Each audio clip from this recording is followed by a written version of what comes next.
Abraham பார்த்தீங்கன்னா போன இடமெல்லாம் கர்த்தருக்கு பலிபீடத்தை கட்டினார். பலிபீடம், குடும்ப பலிபீடம். இன்னைக்கு குடும்பமாக வந்திருக்கீங்க, தாயும் தகப்பனுமா வந்திருக்கீங்க, பெற்றோர் பிள்ளைகளாக வந்திருக்கீங்க. பலிபீடத்தை எப்படி கட்டுறது? பலிபீடங்கிறது நம்முடைய ஜெபம், குடும்ப ஜெபம். ஆமேன்னு சொல்லுங்க. அல்லேலூயா. ஆபிரகாம் தன்னை தேவனுக்கு பலியா கொடுத்தான், சாராள் தன்னை தேவனுக்கு பலியா கொடுத்தாங்க.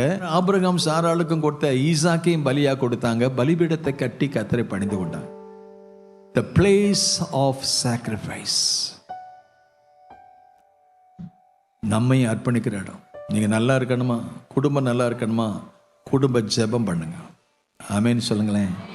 குடும்ப ஜெபம் இல்லாத வீடு. ஒரு குடும்பம் நல்லா இருக்கணுமா, உங்க குடும்பத்தில் புருஷன் மனைவி பெற்றோர் பிள்ளைகள் அவங்க குடும்ப ஜெபம் பண்ணணும். அந்த குடும்ப ஜெபம் தான் அந்த குடும்பத்திற்கு ஆசீர்வாதம். ஆமென். ஆண்டவருக்கு ஸ்தோத்திரம். அது காலையில் இருக்கலாம், அது மத்தியானம் இருக்கலாம், ராத்திரி இருக்கலாம்.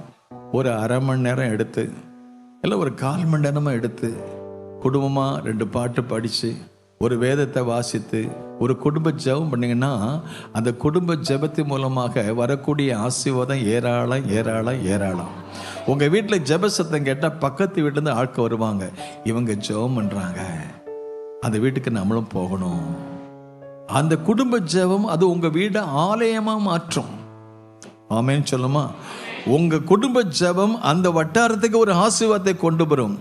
ஏனென்றால் உதிக்கிற வெளிச்சத்திற்கு யார் வருவாங்களாம்? ராஜாக்கள் புறப்பட்டு வருவாங்களாம். கரங்களை தட்டி கர்த்தரை ஸ்தோத்திரம். அந்த ஜெபம் சாதாரண ஜெபம் அல்ல, அது உங்க குடும்பத்திற்கே ஒரு ஆசீர்வாதத்தை கொண்டு வரும், அந்த ஏரியாவுக்கே ஒரு ஆசீர்வாதத்தை கொண்டு வரும், அந்த தெருவுக்கு ஆசீர்வாதம், கிராமத்துக்கு ஆசீர்வாதம், இந்த தேசத்துக்கு ஆசீர்வாதம். குடும்ப ஜெபம், ஃபேமிலி ஆல்டர்.